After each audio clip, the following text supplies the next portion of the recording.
We made this.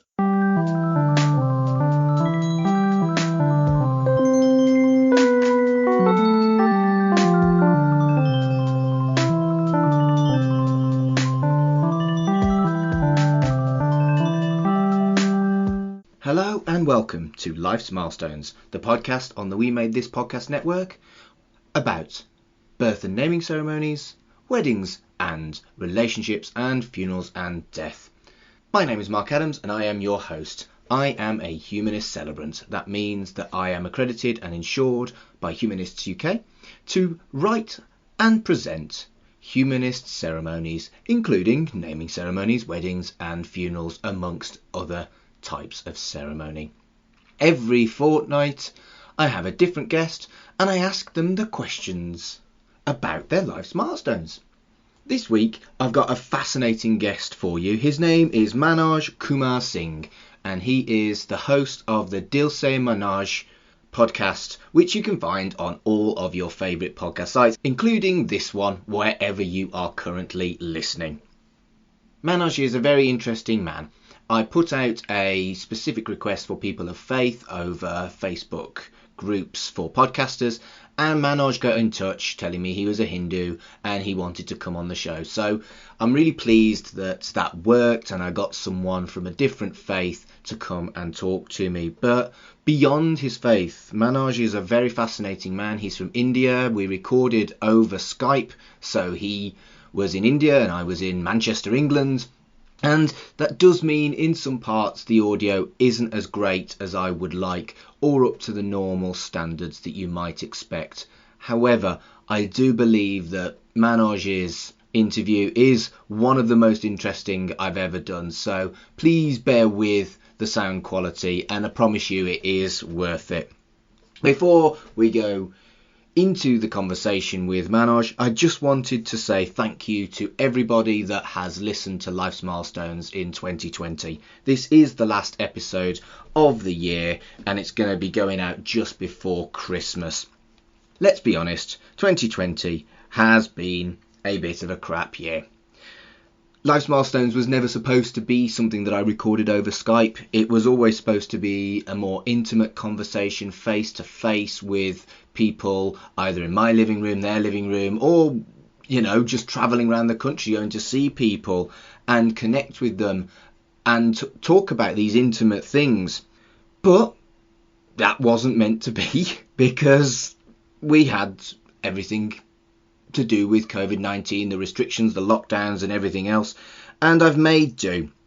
But the silver lining is that I have been able to speak to people like Manoj that I just simply wouldn't have spoken to were it for the podcast being done in the format that I always intended it to be.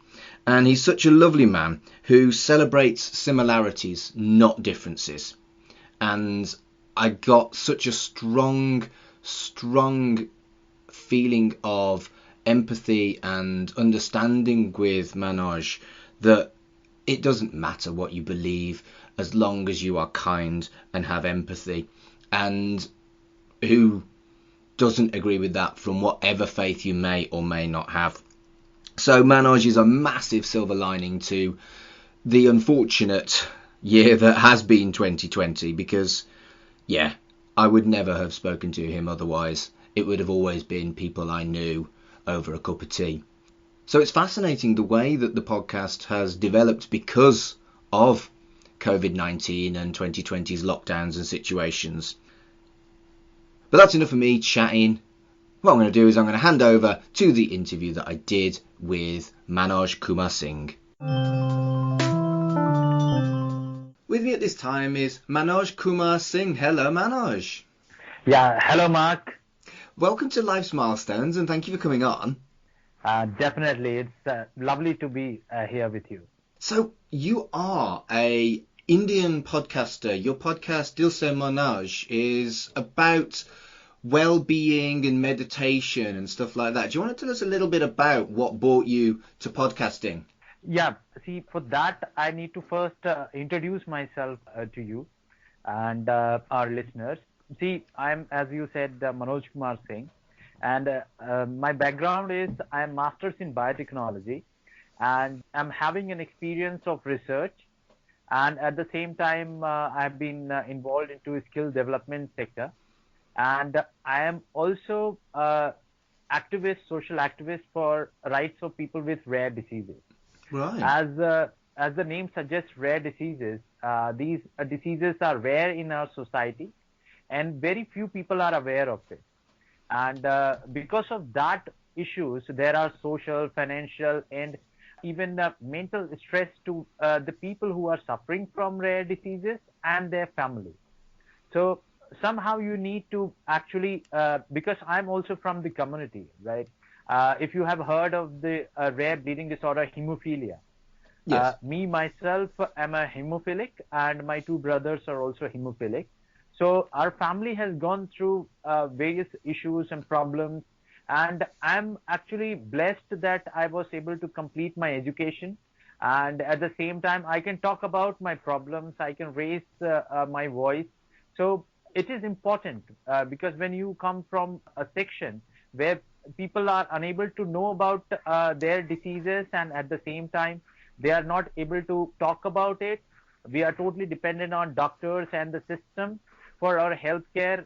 Forget about the education and livelihood, Mm. because forever the society tags us to be dependent on our caregivers. But I'm here to prove that wrong.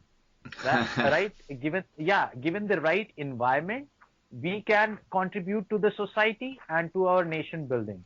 So, podcasting is one way to reach the masses, where we can share our talent. And when Dil Se Manoj is about, Dil Se means from the heart. Okay, and Manoj, as you know, it is me only. So it is from the heart I'm talking there. I'm sharing my poetry, my spiritual content is there, what I believe of life, Mm. and what spirituality is all about for me. The motivation, because in my life, I have so many times I have faced death, but again, I have never given up, right? Because No. there is something very beautiful about life, and every one of us is born with a purpose. And once we realize it, we achieve our potential. So Dil Se Manoj is about that, letting people know that what Manoj is thinking, and from the heart what he believes, and it is about that thing, and bringing out that positivity out there. Right. But Dilse Manaj is Dilse Hindi, Urdu? Say word is a Hindi word, but Hindi. again but in my podcast I have content both English and Hindi, because Right. I write in both Hindi and English. My poetries are written in Hindi and English, and at the same time I have written my main fiction books or scientific books. They are all written in English. So Right. when I have to I have to write things that are big in size. That is always English as my mode of communication. Yeah, I've listened to Dilse Manaj, and obviously I Yeah. don't speak Hindi, so I've only listened to the English stuff. Yeah. You might have listened to that Healing Word series Yes. that I had. So it was just 3 minutes per word and 21 words to help people understand how some words in our life can help us heal. Because right now, during this Corona time, every one of us is going through stress, right? Mm. And each one of us need hope. And it is my initiative to help each one. Yeah. Mm. So we're going to do a little bit of a guest profile before we get into the main questions. First question Yeah. is, how old are you? I'm 35 years old. 35. A little bit younger than me. You're a young man. And Yeah. so where are you from? What's your background? I'm from Singrauli district, from Madhya Pradesh state of India. And I come from a family background of farmers. My father, my forefather, they have a farming background. But my father was actually someone who was odd one from the family, and he was a serviceman in NTPC, that is National Thermal Power Corporation, which is a thermal power company. Right. And he has retired. 2009 he retired. So now he's 70 plus. And for my education, I am BSc and MSc in biotechnology with research experience. First job that I left was as a junior research scientist to start my own work. in my own hometown. But again, small cities in India have big dreams, but again, the possibilities get minimized because of less support. So had to go back again to Delhi to restart again. I worked there 10 months in a company. But again, because my heart was always there that I need to talk about the rights of the people with rare diseases, Mm. and a regular job of 13 to 14 hours was not something that would give me extra time to come out and talk about it. So Right. I left again that job in 2016 and started working as a freelancer, freelance content writing, because writing was something that I always loved. And writing also gave an important thing that you will read different things, right? When you Mm. write on different topics, you read different things. And being a researcher, for me, to understand different aspects of life and different scientific things that are happening and whatever things are going wrong along in the world, that gave me an opportunity to read and put it into the words as a writer. And so that was my journey. And in 2019, I received a Rex Karamveer Chakra Award also, that was instituted by iCongo and recognized by United Nations for my work for welfare of people with rare diseases and hemophilia. I'm creating awareness about. And again, in 2019 December, I registered my trust, Power in Me Foundation, and we are working towards the welfare of people with rare diseases, and have a special wing that is a creative wing for Power in Me Foundation, that is called Ruhe Mohabbat, where we act as a platform and support creative talents in poetry, shairi, music, singing, writing, acting, anything that is creative. And our motto there is poetry for a cause. That means every event that we organize or competition we organize, there is a social cause that is at the heart of it. So this is Amazing. how I have been working. Yeah. Amazing stuff. So let's move on to talking about birth. Where and when and how were you born? I was born on the 25th December 1986 in Madhya Pradesh only. But again, the district I live in, it is a border, Madhya Pradesh and Uttar Pradesh border. So the hospital is in Uttar Pradesh. And as I told you, 25th December 1986, I was born. So 25th of December in India, is Christmas Day as big a deal as it is over here in Britain, do you think? Yeah, of course. See, here in India also we celebrate Christmas, and I am actually Christian convent educated. Right. So, so we always celebrated Christmas, and some of my dear teachers, they are nuns. Sister Lily was my English teacher, and she has a great influence in my life.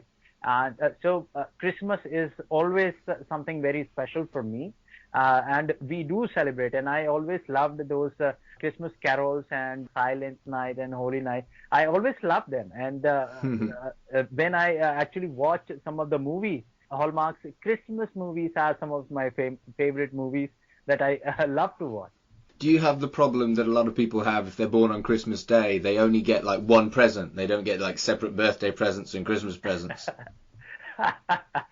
Yeah, I actually do not celebrate my birthday now for a very long time now. As people get excited that it's my birthday and all, for me, it's that if I have done something right that year, that is a birthday is a time to recollect things, to have that memory, and be happy that my life has been of importance, and I have been able to contribute to the society. So I think that is a bigger present than opening up a present or like that celebration. Yeah. Fair enough. So, can you tell me a favourite story about your childhood? Favorite story. See, my childhood had been actually a struggle time. Favorite, if you want, yeah, I can tell you that. See, you can say that it is favorite also, and at the same time something that gave me some bigger perspective towards life. Mm. It was in class 11th. I was 17 years old during that time. As you can understand that during that time, boys around us, they start driving their vehicles and they take their parents to the market and all. Hmm. But since because I'm hemophilic, I had issues in my joints and those things, and I almost died that year during the 11th class. Actually, I suffered from bleed from my right pulmonary lung. Good So grief. yeah, I had tuberculosis, but diagnosis did not, X-rays and all those things did not show. And since I'm a rare bleeding disorder patient, doctors could make out that it is due to hemophilia. So it was a whole year I spent in hospital, coming Good in and grief. going out, and a whole year I had to be. As you know, Diwali is one of the big deal in India, and again, Diwali is coming up. It is a festival of light, Hmm. hope, and good winning over evil. And it is on the day which is the darkest day. We called here as Amavasya, where moon is not seen. So it was the darkest Diwali, and everyone was bursting crackers out there. And Hmm. me and my mother, we were in the hospital. Before that, also a couple of times I almost survived death. When I was in eighth, I survived death, and before that also, this was the time when I was at the age group. As you can understand, 17 years is not too small a person. Hmm. So I would recollect that everyone is suffering because of me. After that, I knew that nothing would actually lead to my death. These things are not going to make me die. And Yeah. my life is having a purpose. And that's why I have survived. So it transformed my outlook towards my life. And from that time period, I'm doing what I am doing is a purposeful life I'm trying to lead. And at the same time, I secured 75% in my 12th board, which was in our science stream in our class. I was fourth in the rank. And after that, I secured 78% in my graduation and 79% in my post graduation. And I topped the college during my post graduation. So this was my journey of a study also that this instance brought into my life. Wow, that's quite the story. I mean, you seem to have such a positive outlook on life, despite the fact you've had quite a lot of tough times. Life is beautiful, isn't it? I have learned is sometimes you are shown the sorrow or the saddest part to just help you understand that life is beautiful. I think you're right. Do you have children yourself? No, I am not married yet. No. So, are you planning on having children, do you think? Yeah, definitely. In the future, definitely I'm planning to have children. One daughter and one son, I presume, and daughter should be the elder. I'm not sure that you can plan for that, but good. So, do you think that when you have your children, that you'll have a naming ceremony, a christening, or another religious ceremony to welcome your children into the world, do you Yeah, think? we do. Yes, I'm a Hindu by religion, Hmm. and we do have a naming ceremony. And even I had a naming ceremony. I cannot remember mine one, but my younger brother's naming ceremony I do remember. A lot of Right. people came, and we had some special sweets and foods prepared for them. It was a feast, all right? And everyone gives a blessing, and there is an astrologer and priest, a Hindu priest, who is there, who based on the stars and the date and the timing of the birth gives some particular alphabet, and based on that the name is decided for the child. Okay, so you don't know the name of the child until you have your naming ceremony for Hindus, is Yeah, that yeah. right? Yes, yes, yes. Because that is decided by the priest and the astrologer. He actually comes and based on the date of the birth and the timing of the birth, gives you that particular alphabet to you to decide the name of your child. That's fascinating. Can you, as families, predict what letter that they're going to give you, or is that a surprise on the day? That is surprise on the day because everyone is born at the unique time, right? Hmm. Unique time and unique day. So you cannot put and see, even if a million of people are born on the same day, they may not have the same word or same alphabet for their because fraction of the second would change of what the stars have in store for them. So for Hindus, in astrology, we have a belief that even the name, when you are naming your child, that has an impact on the life of the child. So the word or the alphabet itself has an impact on the life of your child. So that's why it is a religious thing also. That's fascinating. And is there any kind of flexibility to these ceremonies? Can you incorporate things in that you want, or are they always very kind of strictly done in a certain way? No, you can. You can. It is flexible. The main thing is that the priest will be performing his job, and meanwhile, you can celebrate. Now, modern things have come up. People eat, dance, and all those things are part of it. It is up to you what you want to add extra into it.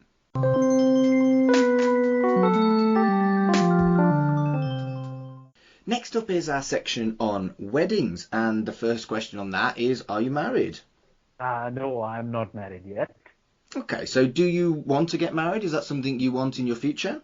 Yes, of course. Definitely, I want to get married. And the children I talked about, I want to have my own children. Though I'm also looking in future at my personal view is I would like to adopt some too. But let's see that's in future. Mm. Okay, good. So, what would be involved in your perfect marriage? See, the thing is, again, my life, I am born with a rare condition. Hmm. So the first important thing is that I would like my would-be wife to know my condition, and she should be able to understand it. Because for leading a life together, both should know the problems or the issues that exist beforehand, right? Mm. So my aim actually, why my marriage is delayed is because I want to tell that prospective wife of mine that I'm having this thing, and if you're okay with it, then we can move ahead for the most important decision of our lives, right? Yeah. To spend the yeah, because marriage is not a small thing; it is a very big deal. Oh, yeah. Yeah.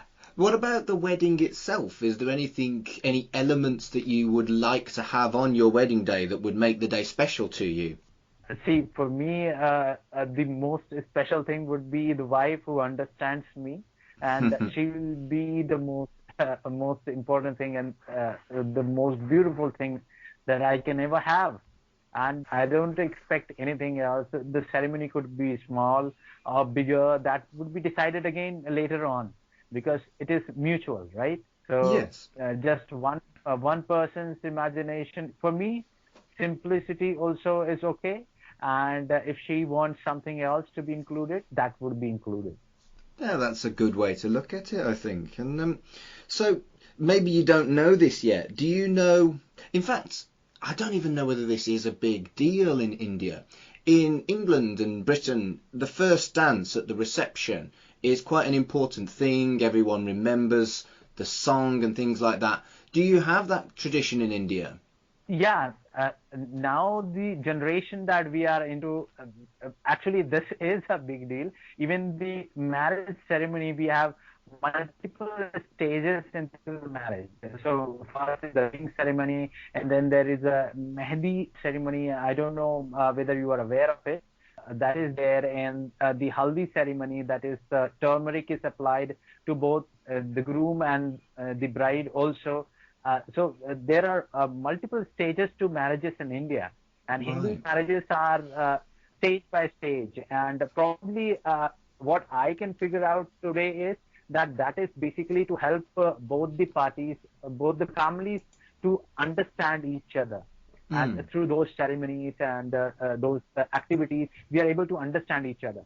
Now, the modern youth, when they are getting married, we have these DJs, these songs, and now theme-based marriages are also happening. And the reception also that you talked about, they are now theme-based receptions happening. Brilliant. Do you know what song you would pick for your first dance then? First dance, I'm not much of a dancer, but I would prefer to actually write a poetry for my wife and would love that poetry to be in my own voice. I'll recite it, and get it recorded, and I would love to play that for her, especially. That's really beautiful. What a lovely idea that is. Brilliant. Thank you.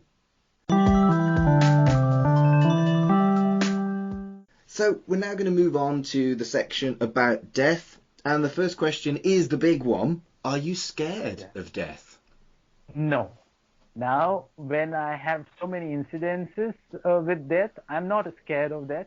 And I know the person who is born with a date of death also. So whenever a death comes, it will come, no matter what happens.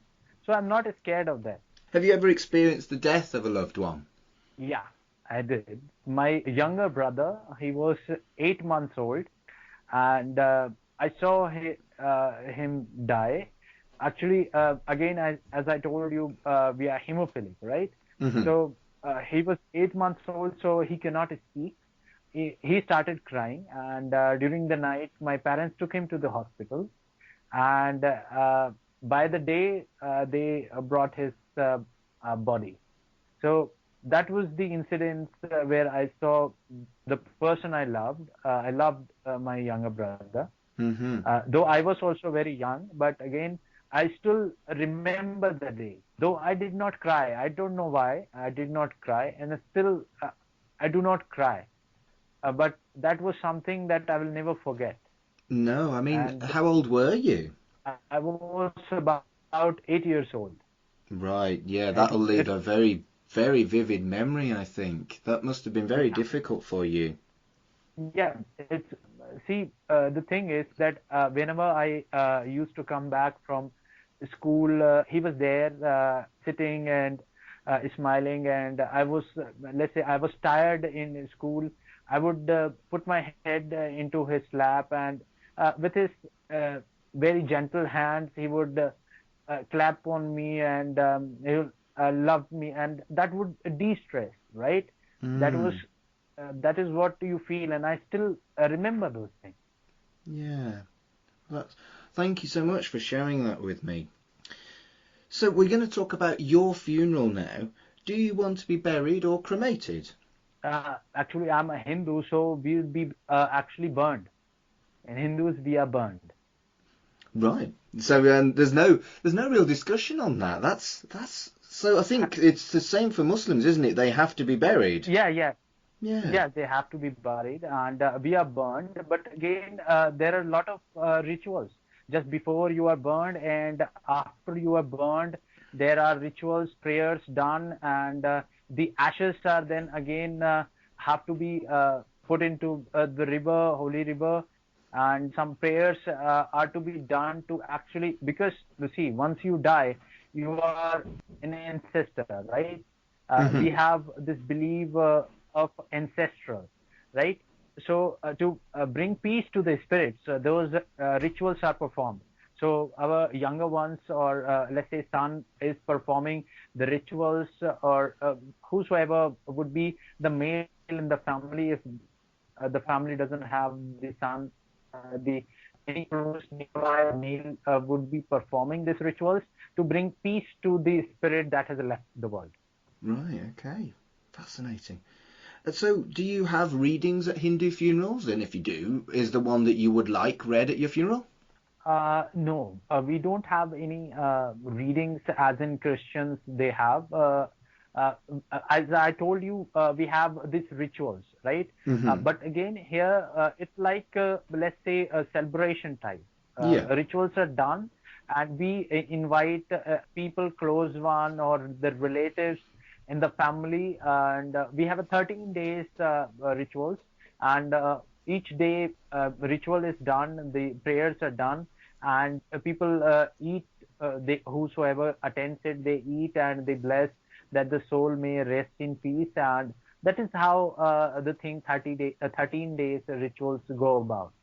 So a funeral is 13 days. It's not one like half-hour ceremony like we might have for a non-religious funeral here in England. Yeah, it's not just in half hour. Before burning, there are some rituals performed, and after burning, the rituals are, we have each day some prayers, and all those, as wedding or birth of a person is a process. Similarly, we have in our Hindus, death is also a process. So it doesn't end just in half an hour or 1 hour or one day. It is 13 days. The mantras are chanted by the priest who is performing the death ceremony.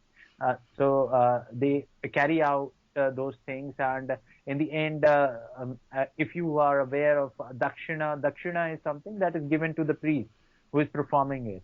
So they are some of those people who are connected with the divine, and that brings in blessings to the family, and at the same time blessings to the soul. So does music play a large part in funerals for Hindus?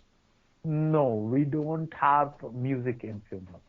Right, this is completely different to the funerals we have in England. Our funerals are half an hour, and you have three different songs. One for when the coffin is brought into the crematorium, one for when people are having private time to think or to pray, and then one for when everybody leaves the crematorium. You don't have anything like that at all? No, no, no. It's different, yeah. Wow. To be honest with you, I know so little about this. Is there anything else about funerals for Hindus that you think would be interesting for people listening to this podcast? Yeah, definitely. See, as I told you, that it is a 13-day ritual, and after that also, once this is immediately after the death that I'm talking about, the 13-day rituals, and then there is one more thing. We have one specific time in our Hindus that is called Pitra Pak. Pitra means parental, right? Mm-hmm. And this is the time duration where we actually take out food and water, cook at our home. We take out a small part of it and we keep it outside for our ancestors. And if we don't want to do that, we actually take the ashes of our ancestors who all have died. You have special people, these priest pandas, who perform ceremonies, and they perform a particular ceremony where those ancestor spirits are forever being separated and are prayed, and that leads to them get peace for forever. Otherwise, each year we also take food out during this time. Pitrupak is the time period where we Mm-hmm. take out food for our India. So you understand that for us, death is not something that ends with the body of a person. They are part of our family. Their spirit, we believe, their spirit looks after us. So we pray to them, and during those time period of Pitrupak, we give them food and water. So that could be eaten by the crow or any bird. But Yeah, again, that is what we give through our belief and love. We devote it to our ancestors. that's lovely. I really like that. So different, but so very beautiful. So, Manoj, it's been absolutely fascinating talking to someone. I have almost without exception have non-religious folk on my podcasts, and I want to thank you when I put a message out on Facebook groups looking for people of faith to come and talk to me. And well, so far you're the only one, so I'm really grateful for you coming on and sharing your religious experience with me. Thank you so much. God, who is God? He is our father, right? You can call your father as father, dad, pop, or papa, or anything. You call your father by any name. Yes. It remains the same. You are calling your father, right? You Mhm. call him Bhagwan, you call him Allah, you call him Jesus, or anyone, and any name, you're calling your father. Yeah. So this is what Hinduism is all about. Sanatana Dharma is all about. You pray to divine. And so, where can people find your stuff on the internet? I know you've got a book out and you've got your podcast. Where can people find you? For me, if they are trying to find me, I am there on Instagram also as Manoj Kumar Singh _ Dilse. My Facebook page is also there. That's also Manoj Kumar Singh _ Dilse. I'm on Twitter as a man_biotech. And a podcast is there, Dil Se Manoj. So you can find me on different podcasting platforms, Anchor, Overcast, Spotify, and all those things. You can find my channel there. Or like we are connecting on Skype, you can connect with me on Skype also, or whatever, wherever you want me, you can connect with me. I definitely love to talk people and share experiences of life. I love to talk about life and understand even from other people's life experiences what they have gone through, because there are a lot more learning that we need to know. And I believe that I'm a learner, a life learner, and one can learn from own experiences and at the same time can learn from the people's experiences. That is very important for me. Brilliant. Manoj, you've been fantastic. Thank you so much. Yeah. Thank you. Thank you, Mark.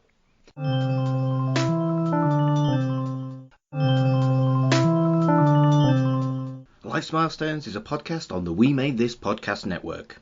The show's host is me, Mark Adams.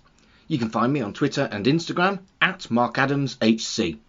You can also find me on Facebook. Just search for Mark Adams Humanist Celebrant. My website is humanist.org.uk/Mark Adams. Regular listeners to the podcast can claim a 10% discount on my fees for a naming ceremony or wedding. Just make sure you quote Milestones when you get in touch. The theme tune for Life's Milestones is performed by Zach Reagan, and the logo was created by Carl Bryan. Follow the show on Twitter at Life's Milestones. Thank you for listening.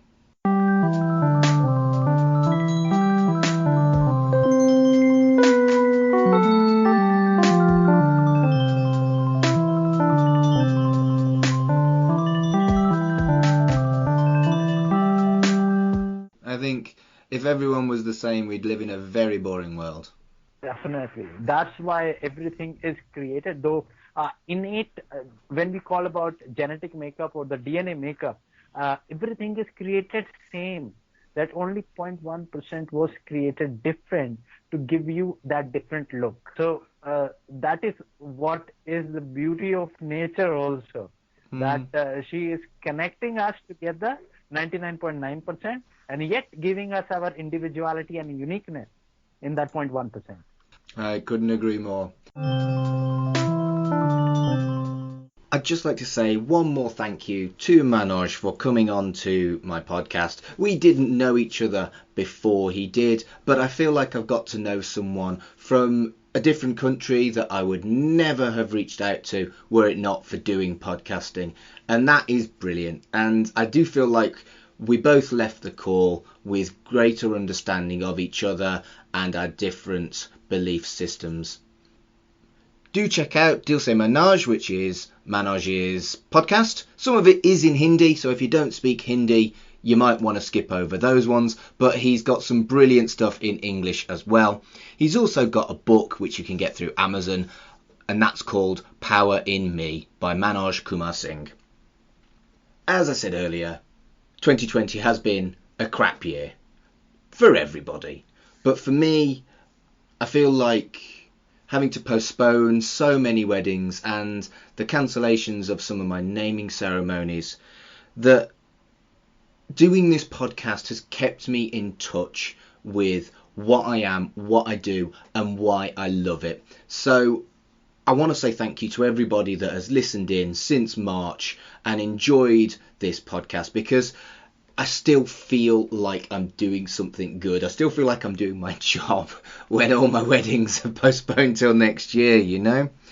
Funerals have been harder. Just imagine being in front of a number of people who are mourning, reading out the life story of the person that they've lost, and then not being able to shake their hands afterwards when they say thank you for doing a good job. A polite nod doesn't cut it. And having had to attend a funeral of a friend online over this period, I learned a new understanding and empathy with anybody who has to attend a funeral during this time. The social distancing is so painful at a funeral, and there is light at the end of the tunnel. We've got the vaccine headed to Britain, and I can only hope that sooner rather than later we'll be able to have the kind of ceremonies that we all want, we all need, we all love, we all enjoy. So I just want to say thanks again for listening in to Life's Milestones this year.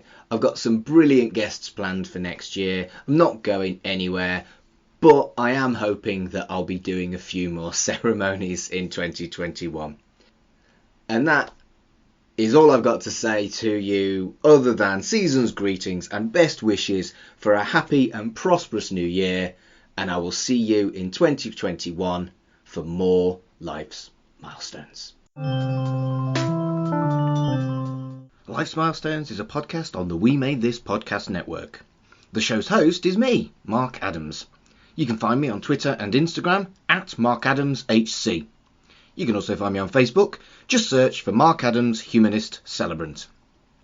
My website is humanist.org.uk/Mark Adams. Regular listeners to the podcast can claim a 10% discount on my fees for a naming ceremony or wedding. Just make sure you quote Milestones when you get in touch. The theme tune for Life's Milestones is performed by Zach Reagan, and the logo was created by Carl Bryan. Follow the show on Twitter at Life's Milestones. Thank you for listening.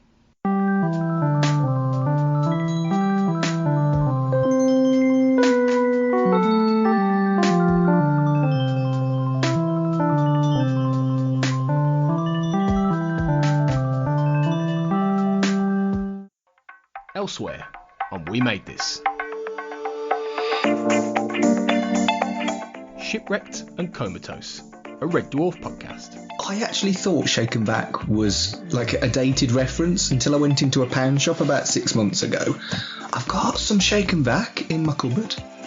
What? Yeah, pound shop. I honestly had in my notes that dates it. I didn't know that. I did not know that. I mean, I'm going to have to buy some. But what would you do to bring the freshness back, Mark, if you...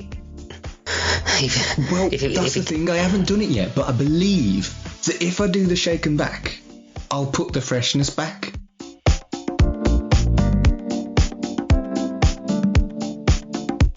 The Movie Palace. I was just kind of wondering how you became aware of Joan Harrison.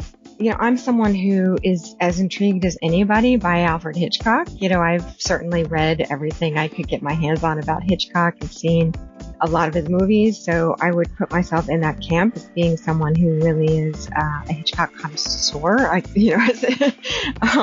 Not to flatter myself, but somebody who really enjoys his movies.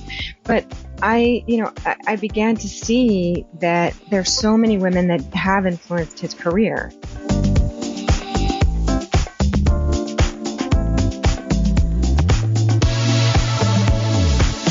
Time is now, a Millennium podcast. Yeah, I think when we get to Skull and Bones, the final scene in that one where he gives his reasons to Emma, I think that has been criticised quite much. But then obviously we'll look at Peter Watts over the course of the season. But that's perfect. That's perfect.